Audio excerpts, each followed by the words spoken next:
sí, por supuesto, sí, sí, sí, sí. Porque a veces me ha pasado de no, o de verlo de otra manera, o de, no sé, lo que sea, y por ahí me siento más tranquila. Pero si sé que puedo justificar, bueno, va a entender por qué elegí esa opción o por qué dije tal cosa.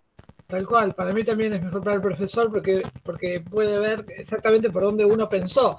Y por ahí no le pegó a la respuesta exacta, pero está dentro del tema. Entonces, si bien eso no da ninguna ventaja, pero por lo menos a vos con profe te da la pauta de por dónde uno anda. Para decir, no, mira, la pifiaste mal porque acá esto no tiene nada que ver, o bueno. Mirá, lo ideal sería que no hubiera preguntas estructuradas como las que estoy usando. Pero ustedes saben que lo ideal no siempre por eso es ideal, porque no se consigue. Estamos en un periodo muy complicado por la pandemia, de la cual ya hemos salido en términos sanitarios, pero no en términos educativos. Y si yo a lo largo del año no pedí justificaciones ni argumentaciones, yo traté de darlas en todas las clases, pero no se las exigí a las estudiantes. Entonces no me parece adecuado exigirlo. Ahora, el que lo quiere hacer, por supuesto, no está prohibido de ninguna manera. En la plataforma digital, esa opción, lamentablemente, yo no la encontré. Probablemente exista, pero no la encontré. Pero en el examen escrito presencial, aunque yo te dé un formulario impreso, vas a poder agregar una hoja de cuaderno, lo que quieras, para justificar tus respuestas. Y que son bienvenidas las justificaciones. Pero no nos olvidemos de que nuestro curso no incluyó la ejercitación en ese sentido. Por lo tanto, no me parece adecuado exigir algo sobre lo cual no hemos venido trabajando todos los años. La materia no se aprobaba como la van a aprobar ustedes, ¿sí? La materia tenía otro juego. Lo que pasa es que presencialmente es una cosa y como tuvimos el curso no se pudo hacer. Básicamente porque a mí me gustaba el trabajo en equipo, pero resulta que hay gente que no vive en Tandil y que está en sus casas, y hay gente que, bueno, en periodos de máxima restricción, tampoco se podía exigir que la gente fuera a encontrarse en un bar o en la biblioteca del instituto, que estaba cerrada por otra parte. Así que bueno, pero a tu pregunta, Florencia, la respuesta es sí, se puede justificar todo lo que quieras. ¿Ok? Bueno, Perfecto. Igual si fuese un formulario como venimos haciendo, yo sí. le mando un documento de Word, le mando no hay problema también. No, por supuesto, claro, claro. Para el caso sería lo mismo que agregue una hoja adicional, o sea, le estoy agregando un documento de Google, no sé. Exacto, está bien, sí, sí, sí. Se puede hacer eso sin ningún problema. Genial, gracias. No, por favor. Bueno, entonces empezamos con nuestro tema del día. Terminamos, son pocas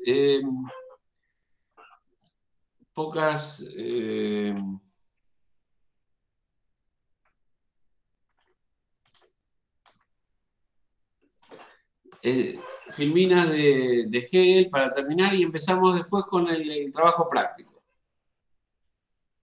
Bueno, en realidad nos hemos detenido en la filosofía de Hegel, especialmente la parte del espíritu, lo que él llama la fenomenología del espíritu. Porque a mi juicio es la parte de filosofía, de la parte del sistema hegeliano que más interesa a lo que será después la sociología, la ciencia política e incluso la historia. Lamentablemente, esas palabras para nosotros, sociología, ciencias políticas e historia, están demasiado influidas por la práctica escolar que, tanto en materias como, no sé, instrucción cívica o formación ciudadana, como, por supuesto, en la materia que se llama historia, nos han dejado a nosotros una determinada mirada, una determinada designación, acepción de la palabra, sin agotar todos sus sentidos. La historia no es lo que está escrito para Hegel. Lo que está escrito podríamos decir que se llama historiografía, o relato histórico, o crónica histórica. Pero la historia, para Hegel, no es una disciplina académica o un ejercicio narrativo. Por supuesto que de alguna forma hay que transmitir el contenido de lo que para Hegel es una marcha progresiva hacia la conciencia. Entendamos que conciencia no quiere decir lo que significa para el psicoanálisis o para la psicología. Conciencia significa el progreso del pensamiento humano para entender su puesto en el universo. Y ese puesto en el universo no es solo una cuestión psicológica, que muchos necesitamos, saber quiénes somos, quiénes son nuestros padres, definirnos en términos de identidad sexual, etc. No, se trata de la capacidad que tiene el espíritu humano, la razón humana, por dar sentido a la existencia del universo, no solo la existencia del individuo, sino la existencia del universo. Para Hegel, ese es el esfuerzo final de la filosofía.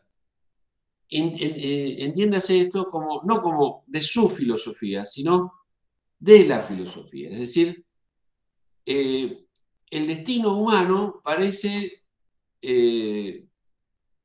configurado para entender, para comprender, en todo caso, para dar sentido a la existencia de todos los seres naturales y fundamentalmente los seres humanos. Entonces, la historia universal, como ven, no es un relato en términos de Hegel, sino que es el desarrollo de la idea en el tiempo, es decir, a lo largo de los procesos de los siglos, y que tiene como característica dos cosas. En primer lugar, la marcha creciente hacia la libertad. Y el otro aspecto es que no hay vida humana sin Estado. No me refiero a esa imagen bastante paupérrima y caricaturesca de los libertarios que están en contra del Estado, sino de la organización de la comunidad en términos justamente de respeto a la individualidad y orden y protección a los más débiles. De eso se trata. La totalidad misma de la realidad, el gigantesco y único organismo del universo, se va autodiferenciando, se va haciendo cada vez más específico, cada vez más determinado. Y hace surgir de su propio desarrollo oposiciones. Esto es, si se acuerdan de las primeras clases de Hegel, determinaciones. El ser es lo más indeterminado y cada ente es lo más determinado posible, aunque nunca se llega al final de las determinaciones. Podríamos decir que el final de las determinaciones es la singularidad. El pensamiento, la razón, se instala en el plano de la universalidad. Nosotros no podemos pensar en cada gato. Pensamos en el gato, que es una especie de arquetipo, de concepto general, universal, que se aplica a todos los gatos presentes, pasados y futuros. Y que por lo tanto, como se aplica a los entes pasados y futuros, es un concepto ideal, no sabemos cómo habrán sido los gatos en el pasado. Probablemente hayan sido iguales, pero ustedes saben que estamos sometidos a una evolución natural. Esa evolución natural, para Hegel, no tiene tanta importancia como el progreso que implica la historia. Y que consiste este progreso no en anular lo pasado, sino en integrarlo en momentos subsiguientes o ulteriores, donde estos momentos pasados quedan contenidos, pero también quedan superados. Y las formas del Estado para Hegel han sido básicamente, bueno, la organización tribal, después los imperios, después las monarquías absolutas. Y el momento que vive Hegel, no nos olvidemos que son las primeras décadas del siglo XIX. Se ha producido la Revolución Francesa, que termina con lo que los franceses llaman l'Ancien Régime, o sea, el antiguo régimen, la monarquía. El periodo es contradictorio en sí mismo porque ha habido marchas y contramarchas. El propio Napoleón fue, de alguna forma, fue un emperador que abolió las pautas fundamentales del gobierno republicano, pero no los principios en los que se constituía el código, la ley. Miguel, esta ley, sí. Dos cosas te quiero preguntar. De alguna manera tendríamos que considerar que el pensamiento de Hegel es un pensamiento constructivista, en tanto y en cuanto se va fundando en lo anterior y va siendo personal del hombre. Sí, sería al revés. El pensamiento constructivista es hegeliano y no Hegel constructivista. ¿Okay? Bueno, claro, por una cuestión temporal, digamos. Porque fue el que lo descubrió. Bueno. Bueno, Piaget, eso yo decía al comienzo de la clase. Nos detenemos en Hegel porque es Hegel el primero que lo pensó esto. Está bien. Y está muy bien tu observación. El proceso de maduración, el proceso histórico de los pueblos, no es un proceso discontinuo, sino que es un proceso continuo y progresivo. Bien, y lo segundo que te quiero preguntar, porque a mí lo que me pasa acá es que me quedan cosas como muy átomo, ¿no? Sí. Digo, estas sucesión de situaciones también las podríamos relacionar con esto de tesis, antítesis y síntesis. Correcto, sí, o sea, sí. Que a cada conocimiento último que va llegando va siendo la síntesis de todo lo anterior. Sí. Y no es fijo. Claro, no es fijo, pero sí implica siempre la superación de la antítesis. Perfecto. Así como la antítesis es la negación de la tesis, la síntesis es una, digamos, superación de la oposición. Perfecto, gracias. Bueno, sigamos un poquito más, no nos queda mucho. Al concepto de espíritu absoluto. Recuerden que la vez pasada vimos espíritu subjetivo, podríamos decir las facultades intelectuales, no lo llama así Hegel, pero bueno, para que nos entendamos, de el individuo singular.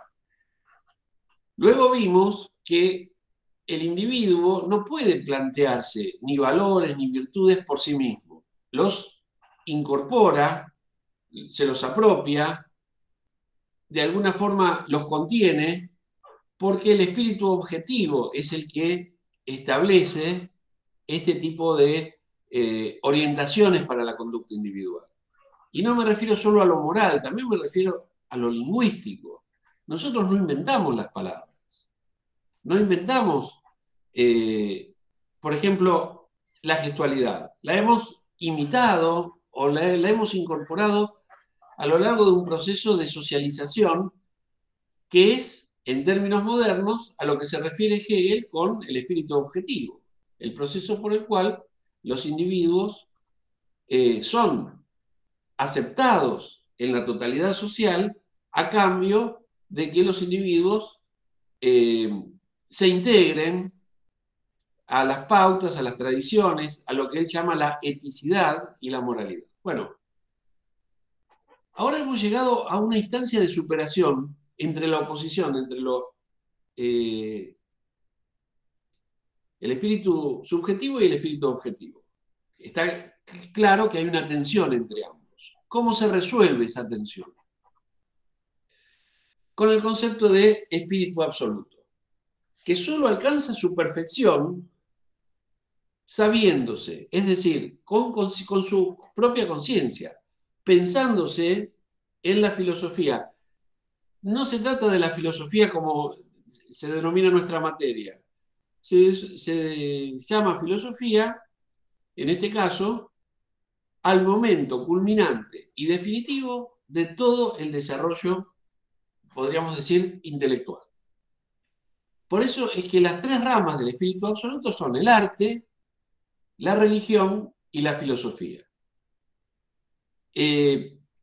Así como hace un ratito comentaba las dificultades que tenemos para entender qué quiere decir Hegel con historia, porque nuestro concepto de historia viene dado por el colegio secundario, la materia que se llamaba historia, que consistía básicamente en crónicas, en relatos.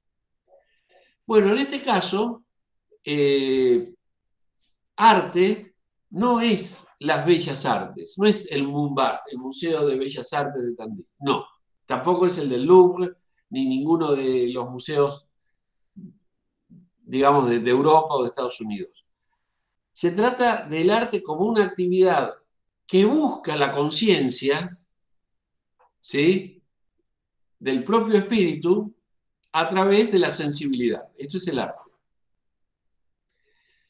La religión no se refiere a la Iglesia Católica, sino que se refiere justamente a la búsqueda del sentido y de la conciencia de la propia existencia a través de un relato, podríamos decir, que apela a la sensibilidad.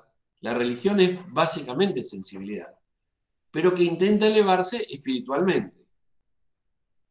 De ahí el sentido que tiene no solo el culto, no solo la liturgia, sino también, bueno, la oración, ¿no es cierto? La celebración ritual de la oración. Por decir algo, la misa, el rosario, las procesiones, etc.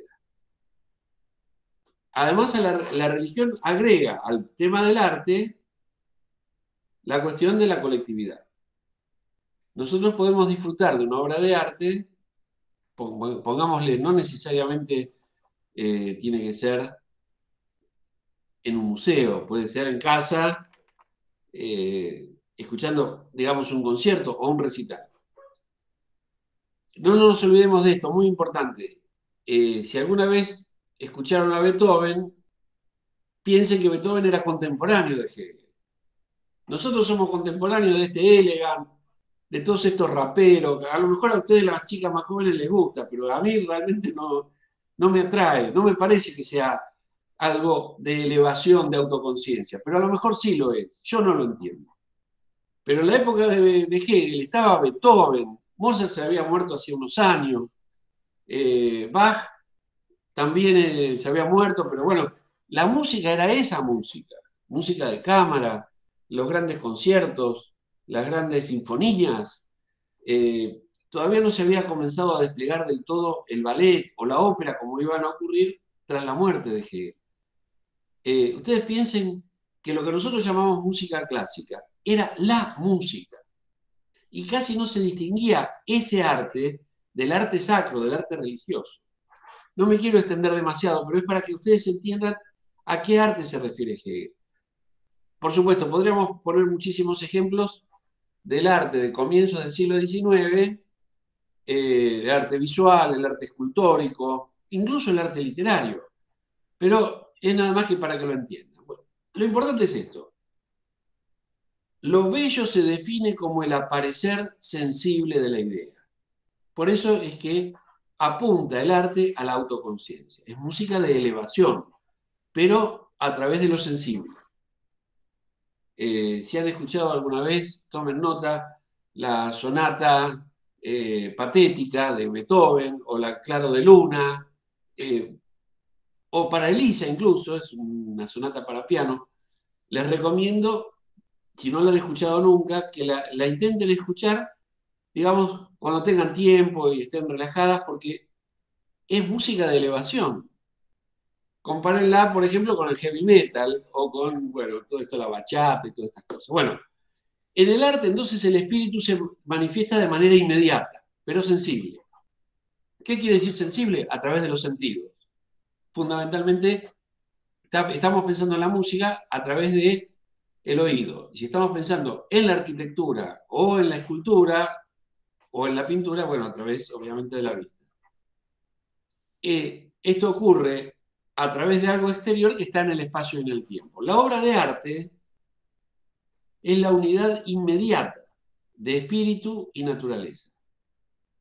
la fusión de un contenido espiritual con un material sensible.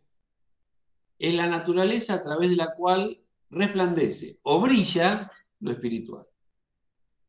No sé si les ha pasado, pero la música a la que Hegel no conoció a Sandro o no sé, a Elvis Presley, no los conoció, o ni siquiera a Queen, ni a Roger Waters, no conocía nada de eso, porque obviamente le faltaban casi 2 siglos para aparecer a todos estos personajes. La música de él, de su época, era esa. Entonces, por eso no duden en reconocer que la naturaleza a través de la cual resplandece o brilla lo espiritual es la manifestación secreta del arte. Por supuesto, el arte tiene un soporte físico, pero ese soporte es justamente un puente con el mundo espiritual. No confundamos espiritual en este caso con religioso, sino pensémoslo como capacidad de pensar, una especie de sensibilización de lo espiritual y una especie de espiritualización de lo sensible. El arte significa entonces la presencia de lo absoluto en el fenómeno. Por eso es música de elevación. Es la presencia de fuerzas espirituales como el deber, el amor, el estado, la familia, el valor, la alegría. Es decir, el arte sin palabras, con la sutileza de lo sorprendente, de lo simétrico, de lo enigmático, nos trae la experiencia sensible de lo que es, digamos, lo que constituye la vida humana en su profundidad. Como ven, no habla de Dios, sino que habla del amor, por supuesto en el sentido espiritual, no del amor como pasión carnal, pero habla de la familia, habla incluso de la alegría, etc. Bueno, la obra artística pone de relieve lo que verdaderamente importa en una circunstancia, hecho, carácter o desenlace de una acción. Ustedes traten de recordar lecturas que hayan hecho, no tanto las obligatorias de la escuela, aunque puedan ser coincidentes con estas. Piensen en la emoción que encontraron en una película, o en un relato, en un cuento, en un poema. Bueno, de eso se trata, de reducir a lo esencial, a lo verdaderamente relevante, a lo importante, un hecho mínimo. Todo arte tiene como característica elevar el caso particular, ese hecho mínimo, el hecho corriente, a su significado universal. Uno se siente complacido y fundamentalmente se siente en comunidad por el arte, aunque la experiencia artística sea en términos generales, o pueda ser en términos generales, una experiencia individual. Uno puede ir a una sala cinematográfica donde hay 600 personas, pero también puede ver la película, digamos, en su celular. Y la experiencia no deja de ser, por eso, una experiencia singular. Entonces, el hecho corriente que aparece de manera artística se expone como un hecho singular que tiene detrás de sí y dentro de sí el universo entero. Bueno, piensen lo lejos que estamos del mero escuchar o del mero contemplar una realidad. Esa escucha o esa contemplación nos lleva a una dimensión mucho más universal y mucho más sutil.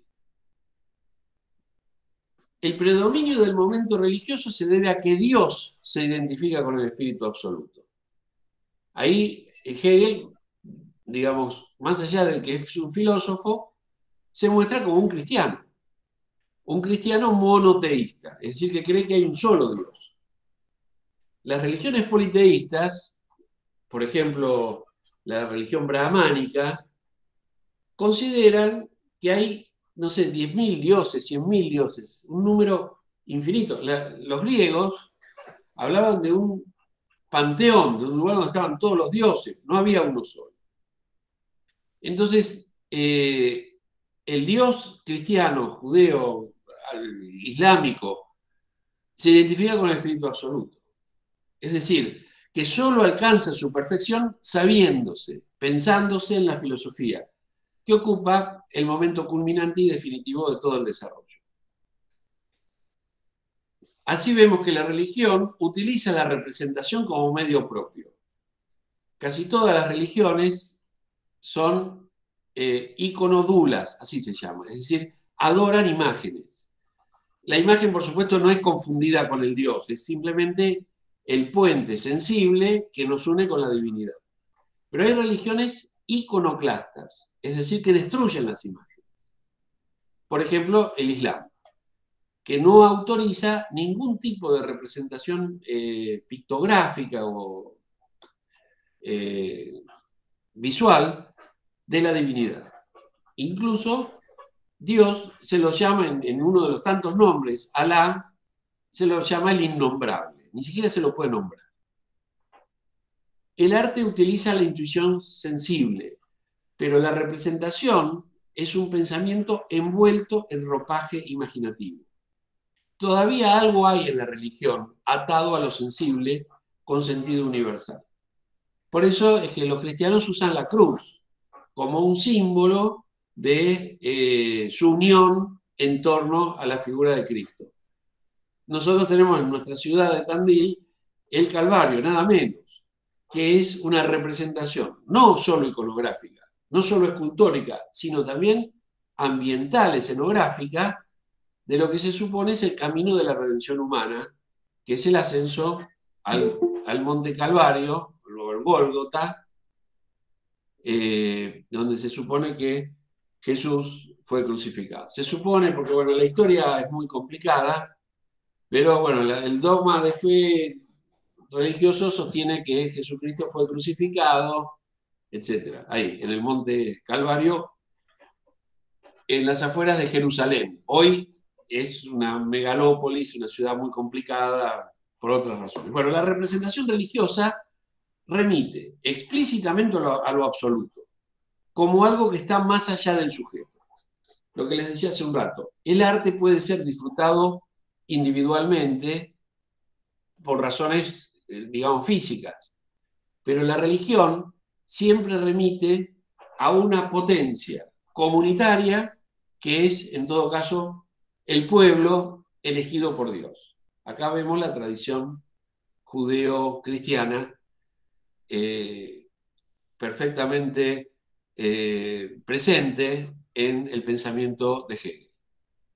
Con esto entonces terminamos la parte que nos compete de Hegel. Vamos a ver ahora, dejo de compartir, y vamos a ver el trabajo práctico, ¿sí? Voy a ver si lo encuentro. Voy a compartir.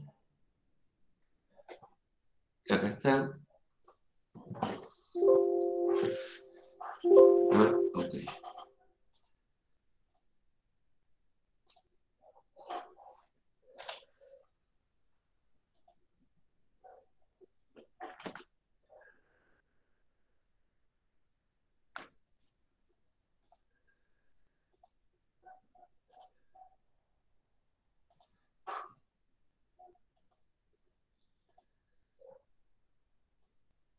Bueno, como ven dice 2020, pero en realidad lo hice la semana pasada, así que es 2021. ¿Cuál de estos autores, Hegel, Kant, Hume, corresponden estas afirmaciones?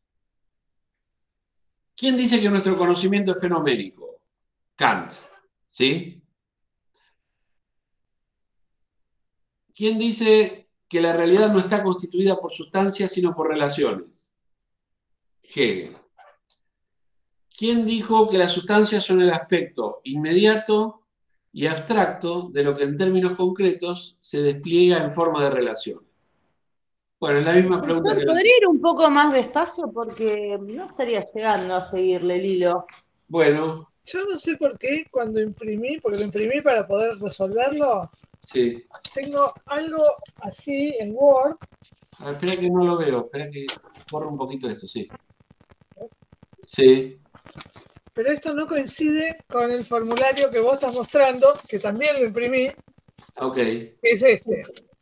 No sé, Ok. o sea, es básicamente parecido, pero no es lo mismo. No sé de dónde lo saqué, pero lo tengo que haber sacado de lo que vos diste, porque no tengo otro lugar. ¿Vos qué decís que es distinto el orden o distinta? No, distinto a ver, son parecidas, pero por ejemplo, la primera dice, el conocimiento no puede ser relativo. Sí. O sea, es parecido, pero el texto no es exactamente igual. No sé por qué. Porque Bueno. hubo ¿Alguien dos más? formularios. El primero hay lo dos. subió como un Word y el otro lo subió como un formulario. Yo hice Está los bien, dos, algunas coinciden, algunas respuestas coinciden, pero algunas como pusiste otros ejemplos, pero los enunciados son los mismos. Ok. Y Bien. en la plataforma está puesto como para que aparezcan en distinto orden. Eso es una treta de Google para que no se copien por celular. Claro, yo lo que pasa es que no tomo. Esto no es para mí hacerlo a libro cerrado. Entonces, tendría que haber desmarcado esa opción para que le saliera en el orden, en un orden fijo. Pero el mismo programa o la misma plataforma los va sorteando. Bueno, empiezo de nuevo entonces. Nuestro conocimiento fenoménico es una idea de Kant. ¿Cuál era la que tenías vos, Sandra, el primero? En el Word dice, el conocimiento no puede ser relativo. No puede ser relativo, o sea que tiene que ser absoluto. Bueno, en ese caso la respuesta sería Hegel, no Kant. Pero la pregunta es distinta, ¿eh? Claro, por eso. Yo pensé que eran iguales, sinceramente ni los comparé. Agarré el Word y me puse a hacer el Word. Y entonces ahora tengo un lío acá que ni te cuento. Pero bueno, vos avanzás, después yo lo arreglo. Perfecto. La número 2 dice, la realidad no está constituida por sustancias, sino por relaciones. Justamente para Hegel, la realidad es un conjunto sistemático de relaciones, porque la realidad no es el mundo sensible, sino que es la capacidad que tiene la razón humana de comprender esa realidad. No es un mero registro nuestra razón, sino es más bien un principio de orden, de criterio. ¿Sí? Las sustancias son el aspecto. Profesor, perdón, en todo caso, de mandarle un trabajo, yo por ejemplo, este no lo conozco, tengo hecho el otro. Sí. De mandarle un trabajo, ¿qué le mandamos? El que tengas, ¿sabes por qué? Porque esto no va con nota, Florencia. A mí lo que me pide el instituto es que yo haga un seguimiento del compromiso de las estudiantes, ¿ok?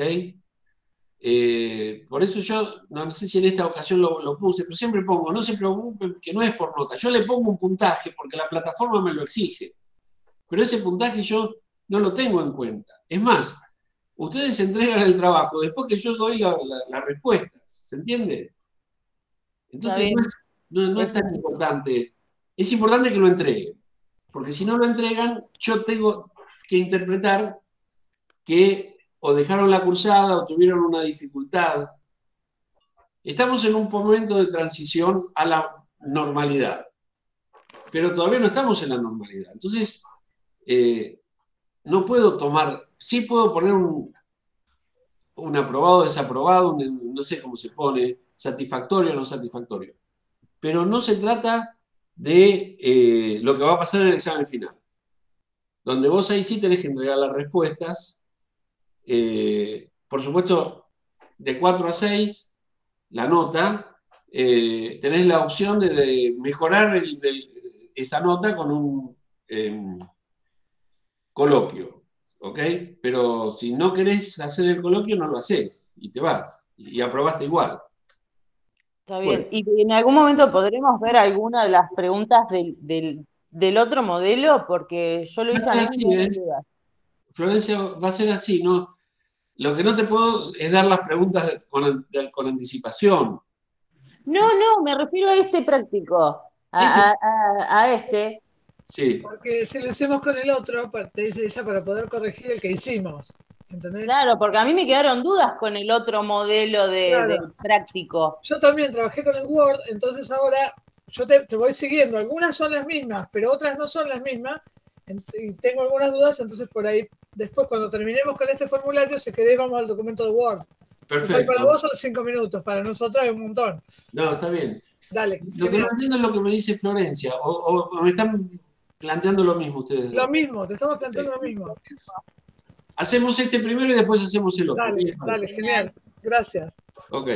Bueno, las sustancias son el aspecto inmediato y abstracto de lo que en términos concretos se despliega en forma de relaciones. Bueno, la respuesta es Hegel. ¿Por qué? Porque para Hegel las sustancias vendrían a ser algo que caracteriza a la cosa, pero que no forma parte de esa realidad desplegada ante el sujeto, que es el conjunto de relaciones que nos permiten distinguir a esa cosa. Bueno, la pregunta 4 dice, formamos la noción de sustancia gracias a la costumbre, no a los hechos en sí mismos. Bueno, el empirismo de Hume, ¿no es cierto? O sea, para él lo único que hay es la persistencia del recuerdo, la persistencia del hábito, pero no hay nada que explique la capacidad creativa del hombre. Bueno, ahí está Hume y su doctrina empirista. La pregunta 5 dice, las sustancias son una categoría, una forma de enlazar nuestras percepciones. Fíjense que Kant se acerca bastante a Hegel, pero la respuesta es Kant. Porque, como ustedes recordarán, para Kant, la sustancia es una de las 12 categorías, ¿sí?, que distingue justamente nuestra capacidad, lo que serían las categorías del entendimiento, no de las categorías de la razón que se llaman ideas.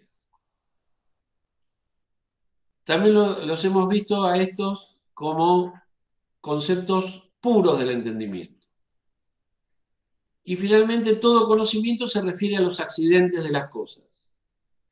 Bueno, para Hume, el conocimiento no se refiere a la esencia, sino a lo que vemos. Y lo que vemos son accidentes. Por ejemplo, vemos algo claro, algo sano, algo grande, pero no tenemos la noción de, por ejemplo, magnitud o claridad. Para Hume, esos son conceptos derivados de un error de apreciación.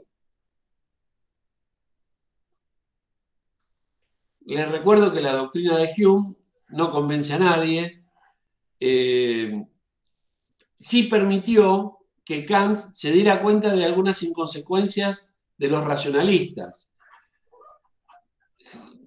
Kant, que es posterior a Hume, dice, Hume me despertó del sueño dogmático, pero comienza su tratado de la razón pura diciendo, no hay ninguna duda de que todo conocimiento se origina en la experiencia, pero no todo conocimiento deriva de ella. Bueno, pasamos a la pregunta B. Tenemos 3 momentos, que es el entendimiento, el especulativo y el dialéctico, en la operatoria de la razón. Bueno, el entendimiento, el especulativo y el dialéctico son lo que Hegel llama los 3 momentos de la operatoria dialéctica o de la operatoria de la razón. Dice, requiere un tercer momento que establece la conciliación o articulación de opuestos. Bueno, claramente, si requiere de un tercer momento es el dialéctico. Capta los momentos opuestos en su unidad. Bueno, ese es el especulativo, que logra ver la unidad de los opuestos, pero que no la supera. Su operación es abstracta y unilateral. Bueno, ese es el entendimiento. Es la facultad que nos permite, por ejemplo, identificar, no sé, un celular de un resaltador, de un marcador. Conocimiento mediante conceptos concretos. También es el especulativo. ¿Qué quiere decir concreto? Que capta la oposición entre los distintos objetos a los que se refiere el pensamiento.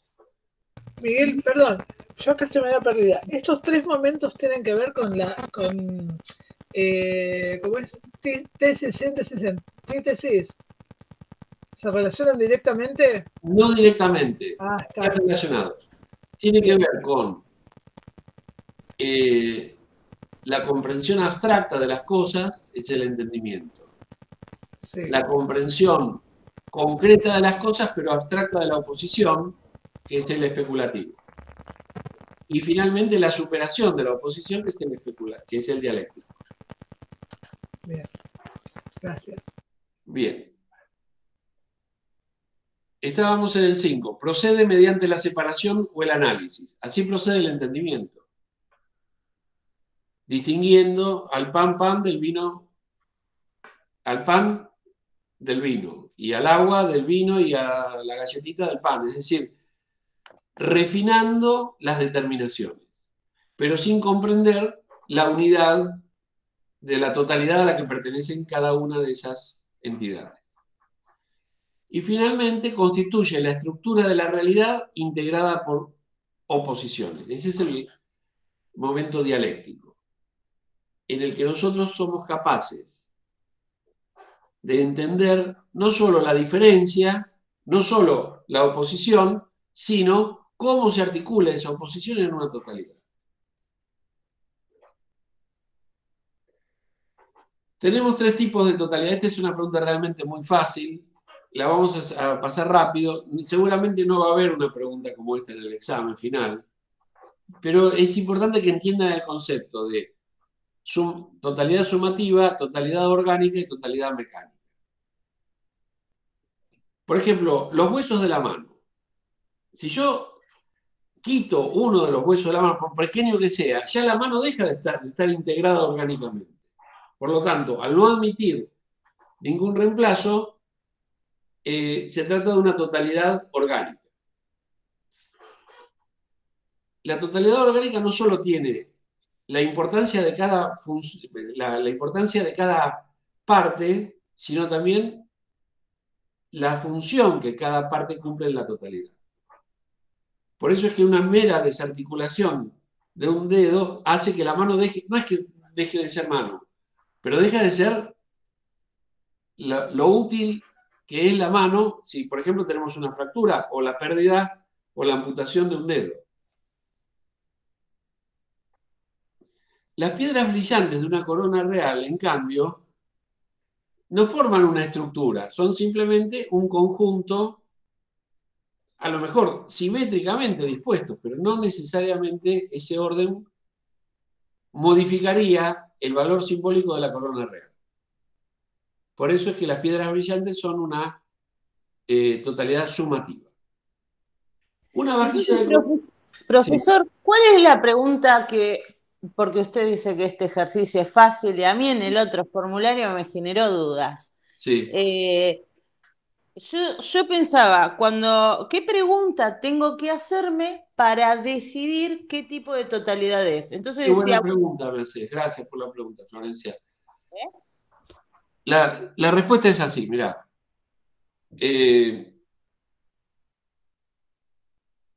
La totalidad está integrada por formas y funciones.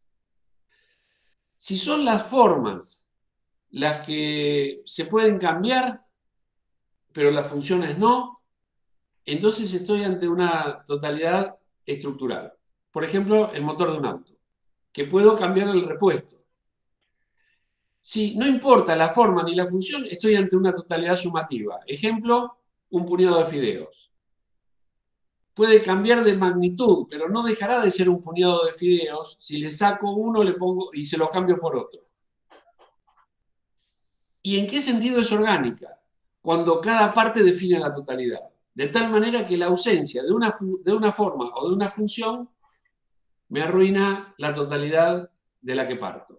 Por ejemplo... Miguel, pero para que sea orgánica tiene que ver con seres vivos, porque lo que vos decís, por ejemplo, un reloj se diferencia, no sé, del sistema nervioso.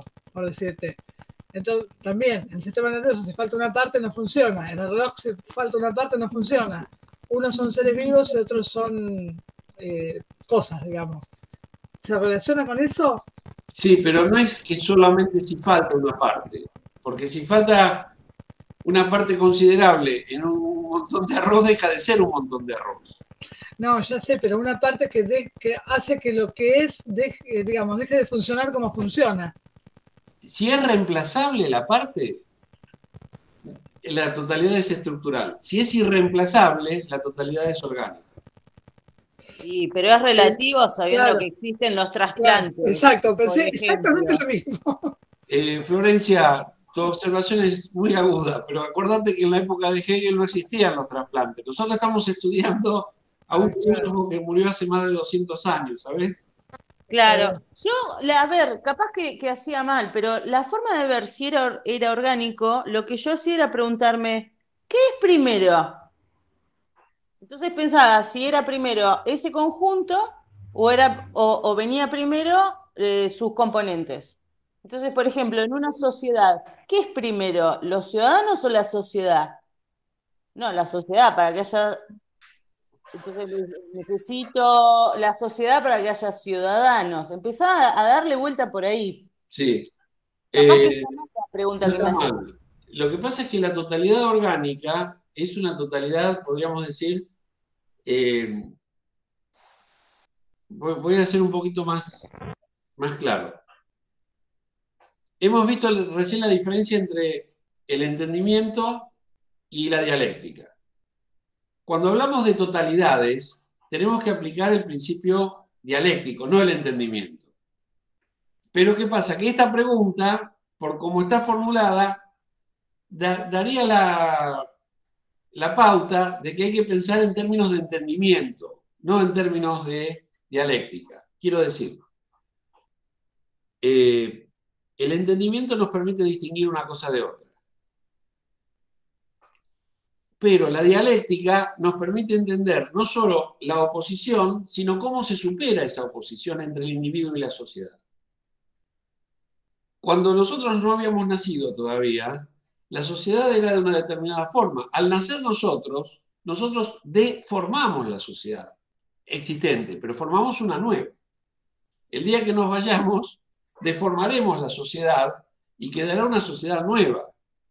Pero porque la relevancia de cada individuo es fundamental para cada sociedad. Lo que pasa es que si hablamos de una sociedad de 7.500 millones de habitantes, es muy difícil pensarlo. Bueno, pero hay que pensarlo dialécticamente. No sé si fui claro. Al poner los huesos de la mano, uno tiende a pensar, pero le reemplazo, si le corto la uña, pero no que se la arranco, sino que voy a la manicura que la limpio un poquito. Cambia la totalidad. Y bueno, mire, si usted lo quiere ver con un microscopio, va a cambiar la totalidad. Pero nosotros en este ejemplo estamos usando el entendimiento, no la dialéctica. Porque en algún momento hay que responder. No sé si fui claro. Y entonces, básicamente, ¿cuál sería la diferencia entre lo orgánico y lo mecánico? Yo no sé lo biológico, pero no sé. Sí, lo biológico podría ser, siempre y cuando tengamos en cuenta que estamos hablando de un momento en la evolución. Al reloj le puedo cambiar una pieza. Si el reloj tiene una pieza tan importante que si se la cambio o que no la puedo cambiar, entonces yo lo que podría decir es que el reloj como totalidad, reloj desaparece. Quedará un fósil de reloj, que es ese viejo artefacto que no tiene arreglo. En cambio, lo orgánico se define precisamente por la coexistencia dialéctica de las partes en el todo y del todo en las partes. Por eso los huesos de la mano son tan importantes como estructura orgánica. Bueno. Es complicado, a ver, yo creo que por más que uno diga, bueno, sí, más o menos lo entiendo, después viene la pregunta de un caso puntual y ahí uno se agarra la cabeza. Porque, por ejemplo, en un momento estaba el caso de los eslabones de una cadena. Sí. Por ejemplo, entonces uno puede decir, qué pavada. No, pavada nada, porque yo puedo decir, ¿qué es una cadena sin eslabones? No es cadena. Sí, si le falta un Primero, eslabón, se corta, entonces deja de ser lo que era. claro, aparte, después estaba la otra, que era los eslabones de una cadena todo desarmado. Pero acá estamos hablando de la cadena armada. Yo decía, bueno, pues está bien, pero si yo saco los eslabones, deja de ser cadena. Entonces, ¿qué es primero, el eslabón o la cadena? Y ahí se me llenó la cabeza de preguntas. ¿A vos qué te parece que es primero, Florencia? El huevo o la gallina. Yo estoy como así. Ah, Si no hay bueno. eslabón, no hay cadena. Bueno, yo te diría lo siguiente, mirá, vamos al ejemplo del motor del auto para trasladarlo al de la cadena. Un pistón, la tapa de la junta de cilindro. ¿Qué es fuera del motor? Nada. Es la totalidad la que le da sentido a esas piezas. El eslabón, ¿qué es fuera de la cadena? Nada. O sea, que, no quiero decir que no sea nada absolutamente. Quiero decir que su función y su forma son, tienen sentido dentro de la cadena, no fuera de ella. Hasta ahí yo voy. El tema es, Sí, las partes del auto yo sé que es algo mecánico. Ahora, sí. los eslabones de la cadena, mi duda es, no si era sumativo o no, no, mi duda es si es mecánico u orgánico. ¿A vos te parece que es la totalidad del motor la que forma cada elemento o es cada elemento el que forma al motor?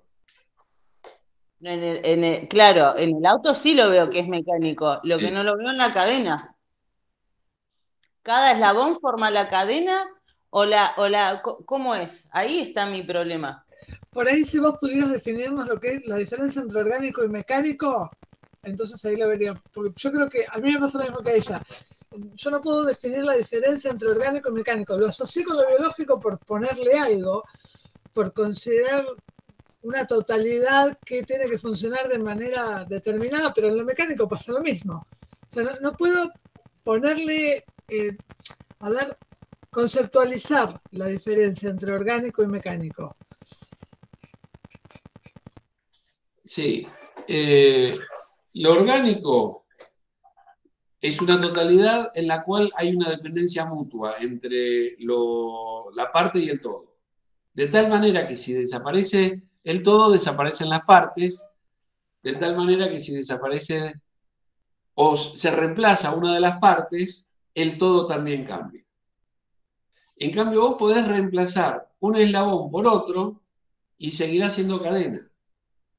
Podés sacarle el carburador y ponerle un carburador nuevo y seguirá siendo motor.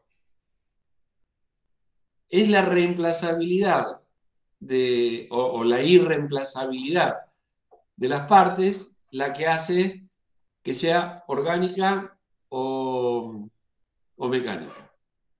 Sería como la característica, la unicidad de cada parte, la unicidad en el sentido de única. Al ser única no puede ser reemplazada por otra. Si es reemplazada, cambia la totalidad. No es que no pueda ser reemplazada. No, ya No sé, es que cambie la pero para totalidad. mantener la totalidad no puede ser reemplazada, a eso me refería. Para mantener la totalidad es necesario que permanezcan las partes. En otra parte del libro de Carpio se hace este juego. El pirata tiene un cuchillo. Con el tiempo se le rompe el cabo y arregla el cabo del cuchillo.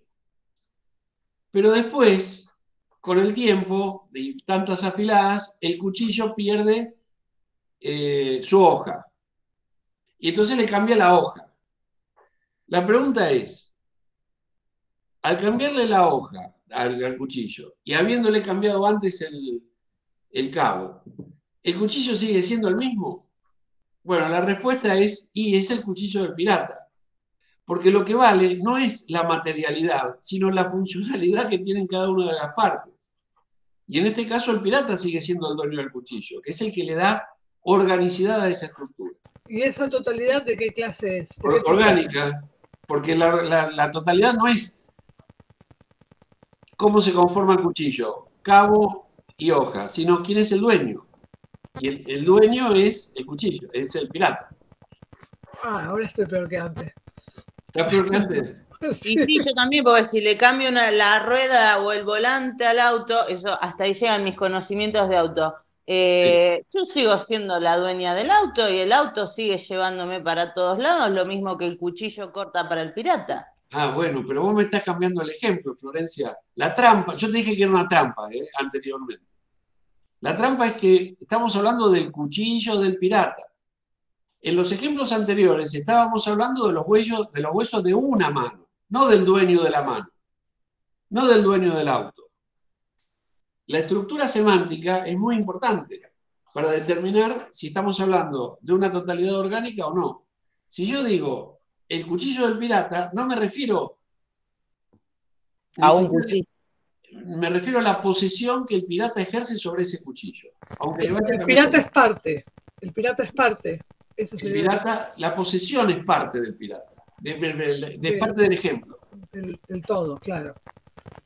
De tal manera que si se muere el pirata, que ya no puede ser poseedor, ahí sí desaparece la totalidad. El cuchillo seguirá existiendo, pero la posesión no. Y si el cuchillo del pirata le cambias la hoja por otra, sí. La totalidad es mecánica. Es mecánica porque cambió. Claro. Si yo me refiero, por ejemplo, al filo del cuchillo, a medida que voy afilando el cuchillo, la totalidad, digamos, se mantiene. El filo existe. Ahora, llega un punto que desaparece. ¿Por qué? Porque una de las partes desaparece del todo, que es el filo del cuchillo. A ver, acá la clave entonces está en la forma y en la función. Exactamente, que fue lo que dije al principio. La forma y la función. Bueno, si no importa ni la forma ni la función, es sumativa. Sí. Si importa la forma y la función, es orgánica. Correcto. Y si algo de los dos cambia, entonces sería mecánica. Sería mecánica solo con que cambie la forma. Y si cambia la función también. ¿Sabes qué pasa? Que el carburador no va a cambiar nunca de función. Podría no funcionar. Entonces es la forma. Entonces, para que sea mecánica, solo puede cambiar la forma, pero no puede cambiar la función. Estoy tratando de establecer una clase. Sí. Seguro. A mí me había gustado de lo reemplazable y lo irreemplazable, y yo lo que iba a preguntar es, bueno, pero lo tengo que mirar con una cabeza de acá 200 años para atrás, porque no hay trasplantes y en la sociedad los ciudadanos no me dan lo mismo.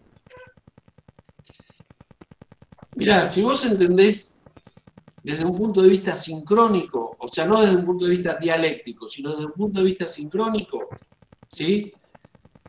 La totalidad se mantiene porque se mantienen las partes en la sociedad.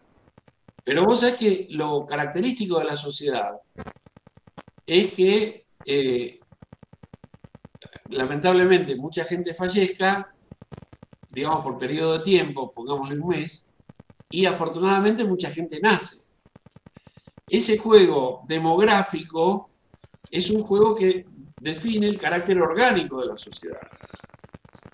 Pero estructuralmente podemos hacer un análisis de la sociedad no en términos demográficos, sino en términos institucionales. Y ahí no importan las personas, lamentablemente, ¿no? Por ejemplo, yo me puedo jubilar y va a venir otro profesor y la materia de esta filosofía va a seguir existiendo. Ahora, desde un punto de vista objetivo, la institución lo que hace es mecanizar a la sociedad. A ver, Miguel, si esto que ensayé acá puede ser, en las sumativas no podría cambiar la forma o podría cambiar la función. Correcto. En la mecánica, la función no puede cambiar. No, si cambia la función, pero sí puede cambiar la forma. Pero puede cambiar la forma. Y en la orgánica no puede cambiar ni la forma ni la función. Exactamente. Si vos cambias forma y función, la totalidad se deforma. Perfecto. Y probablemente también desaparezca. Está bien. Bueno, pero ahí tengo una clase para organizarlo. Entonces yo ya sé que se cambia la forma o la función, no puede ser orgánica. Sí. Se cambia la función, no puede ser mecánica. Y sumativa puede cambiar cualquier cosa. Exactamente. Sí. Bueno. Ahora, hay partes del cuerpo humano, ten en cuenta esto, hay partes del cuerpo humano que no son vitales. Ejemplo, el pelo. Me corto el pelo y sigo pensando, y sigo... Les va a costar reconocerme, pero seguiré siendo el mismo. Está bien, pero la totalidad es la... Ah, bueno, claro, vos decís que sí, es una totalidad orgánica, pero si me corto el pelo... No es vital. Claro. Mi casa sigue siendo mi casa. La pinto de color verde en lugar del color rosa que tiene ahora. La casa seguirá siendo casa. Ahora, ¿qué pasa si le saco el techo? ¿Y hay totalidades orgánicas que no sean biológicas? No, justamente por el carácter integrado de las partes vitales en una totalidad biológica. Es decir, que si no hay totalidades orgánicas no biológicas, podríamos relacionar siempre la totalidad orgánica con lo biológico. Correcto, sí. Entonces sí. podría ser esa la forma de clasificar. ¿Por qué están buscando por acá? Porque al tener un criterio, entonces con ese criterio después lo aplico al ejemplo y puedo saber. Correcto, sí. O sea que para que una totalidad sea orgánica tiene que ser biológica, ¿sí o sí? Sí. Teniendo en cuenta que la totalidad reúne partes vitales y partes no vitales. Sí. Las partes no vitales forman parte de una totalidad orgánica, pero como son no vitales, pueden ser reemplazadas. Entonces, por ejemplo, una planta en una maceta sería una totalidad orgánica. Y fuera de la maceta también. Bueno, ¿cómo definirías la totalidad?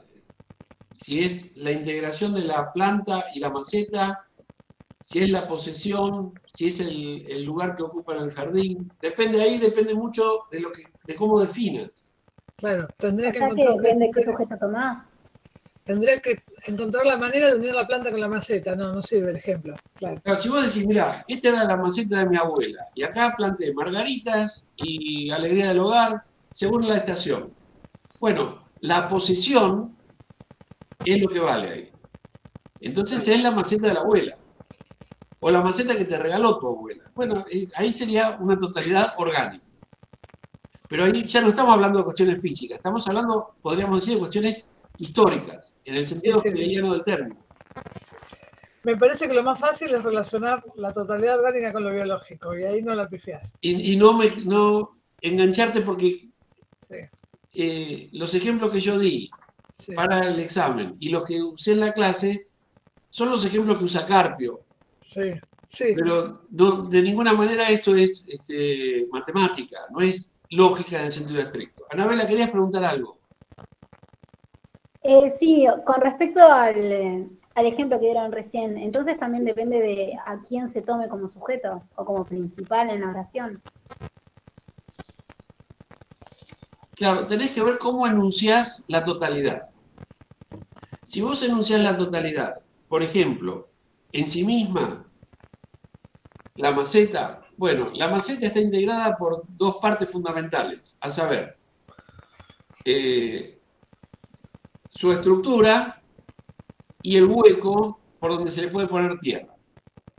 Bueno, de tal manera que si vos partís la estructura, digamos la parte externa, dejaría de ser una maceta. Y no admitiría un reemplazo. Bueno, si a eso lo llamás totalidad, se trata de una totalidad orgánica. Porque no puede ser reemplazada. Ahora, ¿qué pasa si se rompe y vos lo pegás? Bueno, en realidad nunca dejó de... Si vos lo pegás, vuelve a la estructura anterior. Sería una estructura orgánica. No pasa necesariamente por el sujeto, pasa por la enunciación.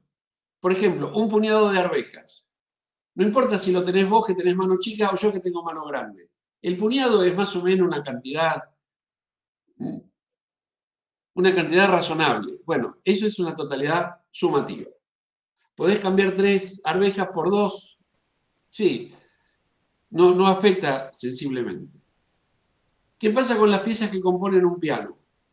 Bueno, no dice el teclado ordenado del piano, dice las piezas que componen un piano. Bueno, esas piezas se pueden reemplazar, las cuerdas, las teclas, las varillas que unen los pedales con el diapasón del piano, etc. Bueno, y la 6 también, las marcas que señalan la dirección de una senda. ¿Por qué no es sumativa? Porque estas marcas, para señalar la dirección de una senda, tienen que estar en determinado orden. Si vos alterás ese orden y pones todas las marcas juntas, bueno, evidentemente perdería sentido la totalidad. Una se despinta, una de las marcas, y la cambiás por otra. Bueno, el conjunto, la totalidad, seguiría siendo el mismo, pero con el reemplazo de una pieza, digamos. ¿Seguimos? Bueno, indicar si las siguientes afirmaciones corresponden al espíritu subjetivo, al objetivo o al absoluto. La primera, armonizan lo universal con lo particular. En este caso se trata del espíritu objetivo. Se corresponde con una libertad abstracta que debe concretizarse. Ese es el espíritu subjetivo. Uno de sus momentos resuelve la tensión entre la pura exterioridad del derecho y la interioridad de la ley moral. Bueno, acá claramente es lo mismo que la primera, armoniza lo universal con lo particular. Esto es el espíritu objetivo. Recorre 3 momentos, arte, religión y filosofía. Lo acabamos de ver hace un ratito. El espíritu absoluto es ese. El conjunto de las funciones anímicas o psíquicas del hombre individualmente considerado. Espíritu subjetivo. La 7. Es consciente e interior. Espíritu subjetivo. Es el momento de autoconocimiento de la totalidad. Bueno, ese es el espíritu absoluto. El espíritu absoluto, arte, religión y filosofía, es el autoconocimiento, donde las oposiciones entre lo individual y lo universal están superadas o conjugadas o integradas.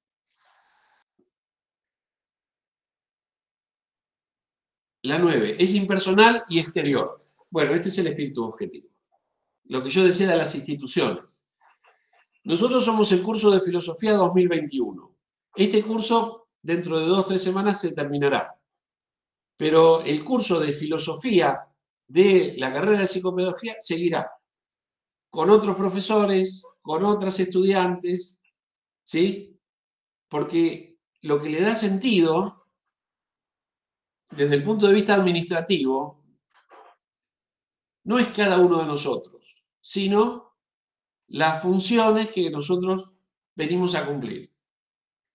Claro que va a ser distinto si viene otro profesor, claro que todos los años hay alumnas diferentes, pero esa consideración de carácter, podríamos decir, dialéctico, orgánico, no es la que nos permite entender, en este caso, qué significa una totalidad estructural, porque es impersonal y exterior.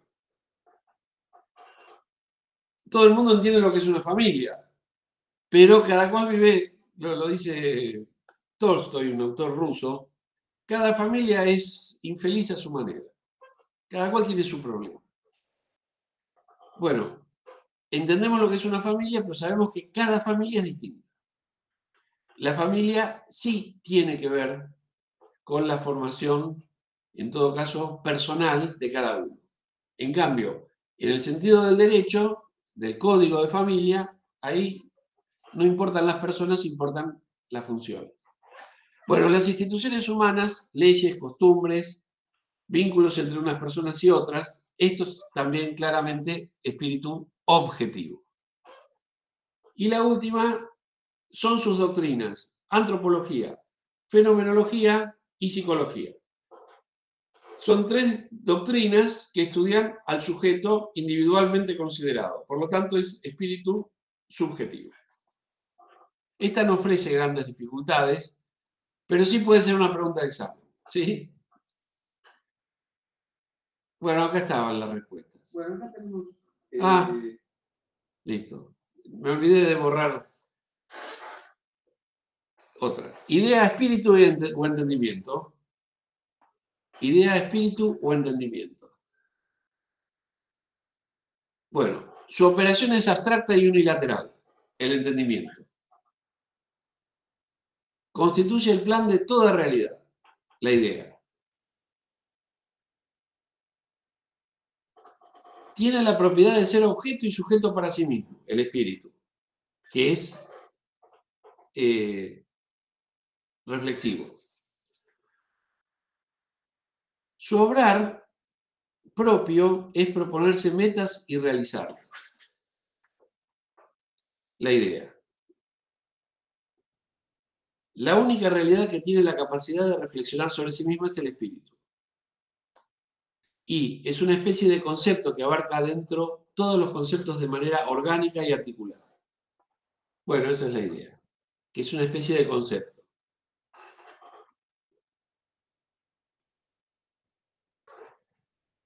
Tenemos la diferencia entre lógica objetiva y lógica subjetiva. Y dentro de la lógica objetiva tenemos la doctrina de la esencia, del ser, y dentro de la lógica subjetiva, la doctrina del concepto. Encara la realidad en su verdadero aspecto. Eso es la lógica subjetiva. ¿Por qué? Por lo que dice la pregunta 2. Estudia el fundamento de todo lo que se manifiesta en la realidad. Esta es la lógica subjetiva, que es fundamentalmente descriptiva, la objetiva. Dice lo que hay y no por qué existe lo que hay. Y da razón del sentido de las cosas, esa es la objetiva. La única realidad que tiene la capacidad de reflexionar sobre sí misma es la lógica subjetiva. Y explica las mediaciones también la subjetiva. Muestra el movimiento dialéctico como mera transición, es la objetiva. Muestra el movimiento dialéctico como desdoblamiento, también es la objetiva. Mera transición o desdoblamiento es lo mismo. Finalmente, sus categorías son subjetividad, concepto, juicio y silogismo, las de la objetividad, mecanismo, quimismo y teleología, y las de la idea, vida, idea del conocimiento e idea absoluta. Esto también tiene que ver con la lógica subjetiva. ¿Cuáles son verdaderas y cuáles falsas de estas? El entendimiento es una facultad cuya operación es abstracta y unilateral. Bueno, verdadera. A lo largo de este mismo ejercicio aparece varias veces en distintas consignas esta afirmación. Para Hegel la realidad no es comparable a un organismo, sino a una totalidad sumatoria. Bueno, justamente para Hegel la realidad sí es comparable a un organismo. De ahí que este organismo tenga como característica central la transformación. Por eso es falsa la 2. Hume sostiene que todo nuestro conocimiento se reduce a lo que percibimos de cada objeto por medio de los sentidos. Bueno, esto es verdad que lo dice Hume, pero no es cierto. Porque nuestro conocimiento va mucho más allá de lo que percibimos de cada objeto. Fíjense la contradicción de Hume. Él hace filosofía sobre las facultades humanas y, sin embargo, dice referirse solo a lo que ve. Y lo que ve es un momento en la evolución de la psicología humana. ¿Por qué suponer que las plantas, la inteligencia, la sensibilidad humana y las cosas son siempre iguales? Bueno, para Kant la sustancia equivale a la identidad de las cosas observables. No, para Kant justamente todo lo contrario. La sustancia no equivale a la identidad de las cosas observables, sino que es una categoría por la cual nosotros juzgamos que la evolución que sufren las cosas observables no se afecta por la identidad de la cosa. Es algo muy distinto, pero bueno, es falsa la 4. Y la 5, el relacionismo, Hegel, ¿no?, concibe la realidad de manera corpuscular, entre cuyos integrantes solo hay relaciones mecánicas. La 5 es falsa porque justamente Hegel, que es el principal exponente del relacionismo, ya vimos que en la pregunta 2, para Hegel la realidad sí es comparable a un organismo y no a una totalidad mecánica.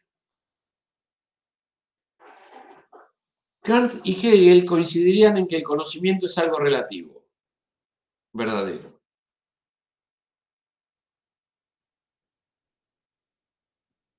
Pero dice coincidirían,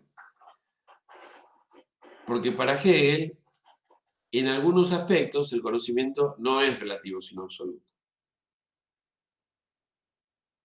7. Para Hume, la realidad es un organismo de integración corpuscular. Bueno, esto lo vimos hace un ratito. Esto para Hume sí es verdadero, para Hegel no.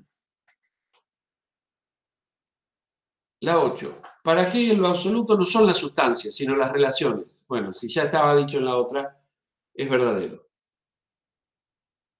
Y la 9, las cosas aisladas cobran sentido en relación con los demás objetos. Ese es el relacionismo. Verdadera.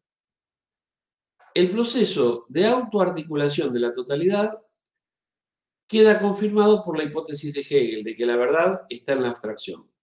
No, justamente para Hegel la verdad no está en la abstracción, está en la concreción, en lo concreto. Y sí hay un proceso de autoarticulación de la totalidad, pero no confirma esa hipótesis de Hegel. Por lo tanto es falsa. Bueno, no sé si hay alguna duda. Sí, escucha, en el formulario que imprimí, Sí. estas últimas no me aparecen. Sí, me aparecen en el Word. Si querés, miremos el Word, así por arribita, medio rápido. Sí. ¿Puede ser? Sí, sí. ¿Lo tenés vos? Voy a ver si lo encuentro rápido. Sí. Algunas se repiten, las que se repiten, bueno, ya está, pero las que no se repiten por ahí estaría bueno. Por favor, así tienen todas respondidas, sí. A ver. Ejercicios de aplicación Hegel 2021. Espero que sea este. Ese, sí. Dice, la primera, ok, espera que lo voy a compartir. Gracias. Zoom. Ahí. Ancho de página, ancho del texto. Ahí. Ahí estaría. Bueno. Comparto entonces el archivo Word que tengo acá, ¿sí?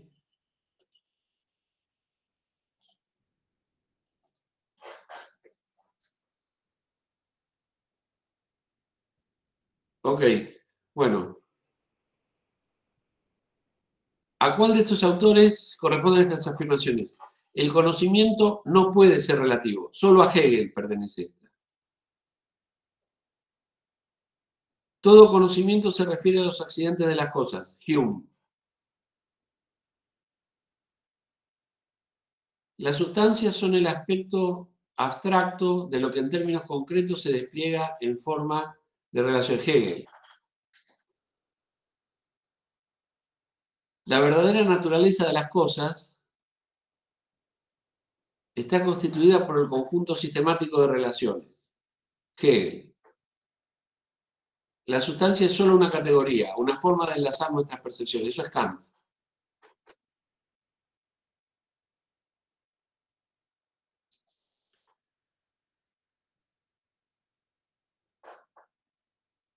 ¿A qué momento entendimiento especulativo dialéctico se refieren a estas afirmaciones?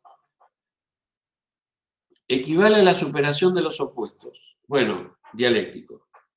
Procede mediante el análisis. Entendimiento. Su operación es abstracta y unilateral, entendimiento. Es el momento racional negativo, el especulativo.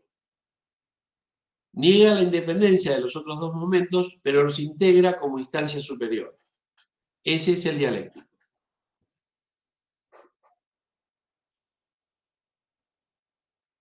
¿A qué tipo de totalidad aluden estos elementos?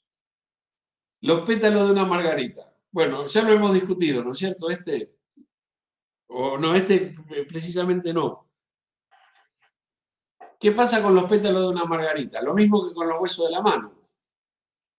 Pero si le saco un pétalo no pasa nada. Bueno, pero ya dejaría de ser la margarita de la que partimos, orgánica.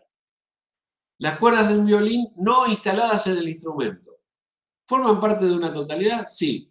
Si no están instaladas, ¿es una totalidad sumativa? No, sigue siendo mecánica, porque cada cuerda va a tener una función una vez que se instale. No son equivalentes las partes, como es equivalente un grano de arroz y otro. ¿Sueltitas es lo mismo? Disculpame, pero no te entendí la pregunta. Dame un segundo, Miguel. No, yo lo que te preguntaba es si sueltas es lo mismo, porque...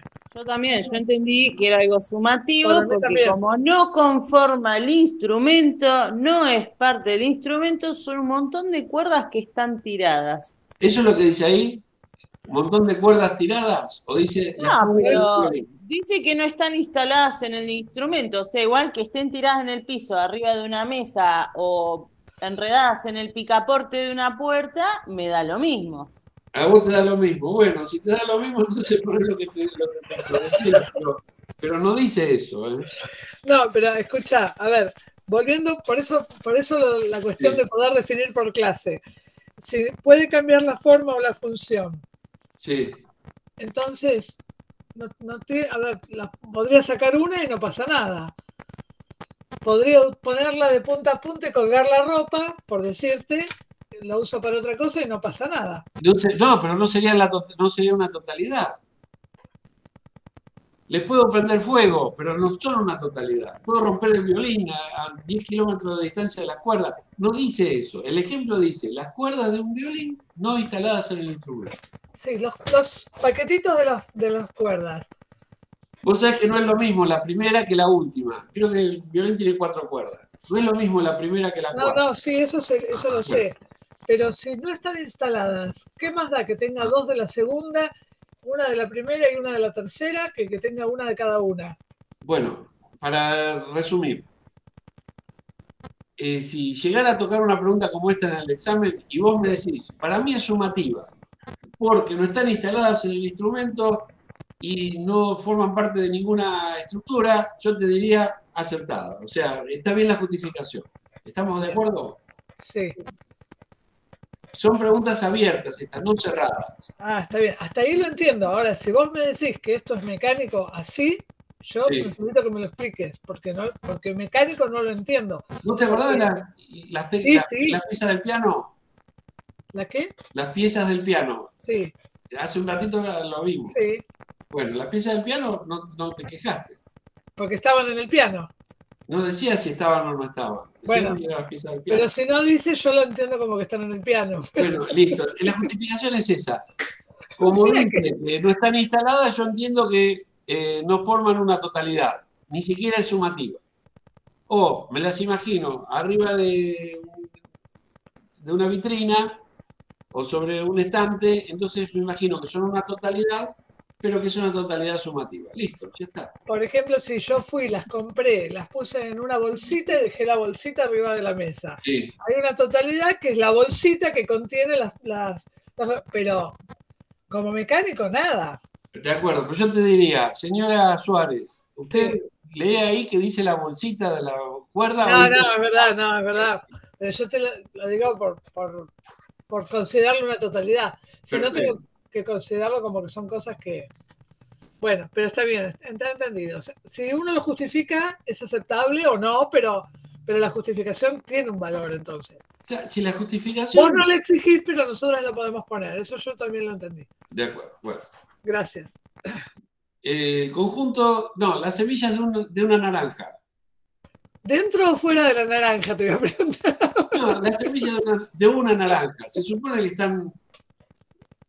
De todas maneras, ¿las semillas forman parte de una estructura o son una suma de elementos? Si están adentro de la naranja, Sí. es parte de la estructura y es orgánica. Si me pones semillas arriba de la mesa, te digo que es una totalidad sumativa. Bueno, de Yo tengo acuerdo. que lo limpies si me lo pones arriba de la mesa. ¿Cómo? Que lo limpies si lo pones arriba de una mesa. Sí, ponelo en un platito, Sandra. Bueno, el conjunto de alumnos de un curso, ¿qué me dicen de esto? Orgánico. Muy bien. El sistema respiratorio de un pez, También. sistema dice, vamos. Sí. Claramente, para que quede grabado, el sistema respiratorio de un pez es orgánico. Sí. Los eslabones de una cadena, Tuya, Florencia, tuya. la muerte, no son una totalidad sumativa, no son una totalidad orgánica, son una totalidad estructural. Son una... Totalidad estructural. Mecánica. Ah, mecánica. Claro, porque en realidad la estructural está pautada como que están, las estructurales se dividen en las mecánicas y las orgánicas. Correcto, correcto. Sí, sí. Pero para ser específico es mecánica. Porque puedo reemplazar un eslabón por otro. Ahora, no Claro. puedo poner los eslabones sin estar eslabonados. No sé si se ve el gesto. Porque si están sueltos los eslabones, ya dejarían de ser los que dice ahí, los eslabones de una cadena. Son eslabones sueltos. Si estuvieran sueltos sería sumativa. Exactamente, sí. Y no serían los eslabones de una cadena. Serían eslabones sueltos. En realidad serían los eslabones de una cadena si tengo la cadena y la desarmo. Entonces pasa de mecánica a sumativa. Sí, pero no dice eso. No, ya sé, ya sé. Bueno, las manchas de humedad de una pared, ¿qué te parece? Fácil, sumativa, ¿no? No forman parte de una estructura, se pueden cambiar, etc. Bueno, los ladrillos que forman un muro, Mecánica. mecánica, perfecto. Los elementos que conforman un medicamento, Y me diría que mecánica, pero ahora me queda la duda si es mecánica u orgánica. no, es orgánica. A ver, explícamelo para que no entienda. Es orgánica porque vos... Por la función. El medicamento es un producto y ese producto se logra a partir de la definición química de cada una de las partes. Si alterás una dosis, dejaría de ser ese medicamento. Sí. Sí. Bueno, las partes de un reloj y las ramas de un árbol se entiende que son mecánicas. ¿Sí? ¿La del árbol no es orgánica? La del árbol sí. ¿Vos qué decís que es orgánica? Y me parece que sí. Depende, si están las ramas tiradas en el piso porque podé el árbol, es sumativa. Si las ramas están en el arbolito, ahí yo lo veo orgánico. Para mí igual, yo pienso igual. Bueno, pongámonos de acuerdo. Si vamos a contestar lo que cada uno quiere, siempre va a estar bien. Si vas a contestar lo que dice ahí, no dice ni que están tiradas, ni que... La rama de un árbol. ¿A vos qué te parece? Que están tiradas en el piso porque hubo una poda. Bueno, sos muy Pero si dice imaginativa, del árbol, pero si dice de un árbol, a mí me daría de una totalidad. El árbol y sus ramas. Estoy mirando las ramas que ese árbol puntualmente tiene. Sí, No dice ramas de árbol. sí, Si voy a ser estricta como vos me estás pidiendo. ok. No sé, vos decís. Entonces A es esta hora de la orgánico. mañana, la verdad es que tengo ganas de eliminar la pregunta número 11, pero las ramas de un árbol son claramente como los huesos de la mano. Por lo menos como lo pienso yo. Si vos lo querés pensar como lo piensa Florencia, que pasó el podador, que las tiró a la suela, tenés todo el derecho de hacerlo y listo. Pero tenemos que entender que estamos hablando de cosas distintas. No, pero espera, lo que Sí. te dijo Florencia no está mal. Ella te dice que si las ramas estuvieran todas, hubieran ramas tiradas, ramas de árbol, sería sumativa. Ahora, lo que también ella te dijo que era orgánico, porque yo lo pienso igual que ella. Si hablo de las ramas de un árbol, son las ramas de ese árbol puntualmente, entonces las asocio con el árbol, es una totalidad orgánica. Si Perfecto. yo después las corto y las tiro, bueno, es otro cantar, pero... ¿Sabés lo que voy a hacer? Si pongo estas preguntas, cosa que no tengo muchas ganas de hacer, voy a poner... No se las pones ni a Florencia ni a mí. No, por favor, imaginá la situación para dar la respuesta. Entonces te pongo la rama de un árbol y te doy la opción. Están en el árbol, están tiradas en el suelo o están dibujadas en en un grabado. Bueno, elegís cualquiera de las tres y a esa le pones. ¿Ok? Esta no va en el examen, chicas. No se olviden que el objetivo de la materia es pensar, no resolver ni acertar. Por lo tanto, no me siento muy cómodo con el sistema este de preguntas y respuestas, pero nos ha ayudado a seguir adelante con el curso y a acreditar los aprendizajes. Bueno, No, pero pero si es el por objetivo lo pensar, yo lograste. vengo pensando un montón. Claro. O sea, Por eso, Florencia, yo te diría, no lo puedo hacer porque no tengo facultades institucionales para hacerlo. Pero yo te diría, Florencia, lograste los objetivos que tiene la materia.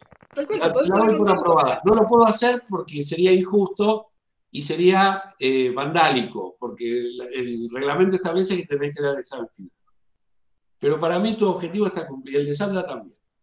El resto de las chicas, no sé, participan muy poco, pero bueno, ustedes me ayudan mucho más de lo que yo las ayudo a ustedes. La verdad es que Yo creo que te estamos complicando la jugada. no, para nada, para nada. No, ustedes están haciendo filosofía, que es no quedarse con ningún dogma.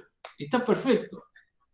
Me obligan a mí a ser más preciso de lo que yo pensaba que era. Y eso para mí es, Te juro que me da vergüenza. no, para nada. Lo que sí me tengo que ir ahora, porque tengo que ir al instituto. Y ustedes seguramente van a tener clase. Dejamos acá el decorado de una casa. Bueno, son todas muy difíciles. El decorado de una casa, se supone que está instalado el decorado, por lo tanto forma parte de una totalidad mecánica, no sumativa. Si vos me decís, no, está limpiando y sacó los cuadros y corrió los muebles, bueno, ahí ya es sumativa, pero se Claro. supone que el decorado es mecánico. Una bolsa llena de residuos, sumativa. Un batracio, bueno, se trata de un organismo. Los eslabones desvinculados de una cadena. Ahí sí es sumativo. Está 2 veces la mancha de humedad en una pared. Sí. Un suéter. Bueno, si hay algo que es una totalidad, los que saben tejer, yo no sé, Sí. si hay algo que es una totalidad mecánica, son los puntos del tejido. Qué más mecánico que eso? Bueno, y los pétalos de una rosa es la misma que la de la margarita, orgánica, ¿ok? Y a mi juicio la rama del árbol. Bueno, nos vemos la semana que viene Miguel, en clase, ¿sí? Y seguimos con esto en clase. Y con lo de Husserl, que ya está subido. La semana que viene podemos ver las que faltan, porque justo la E es bastante compleja y me gustaría por ahí verla con vos. La estoy leyendo, ¿eh? Sí. Una visión del mundo. Sí, la vemos en clase, sí. Dale, listo. Bueno, gracias, Miguel. Chao, suerte. gracias. Chao, gracias. Chao. Adiós, gracias. Chao.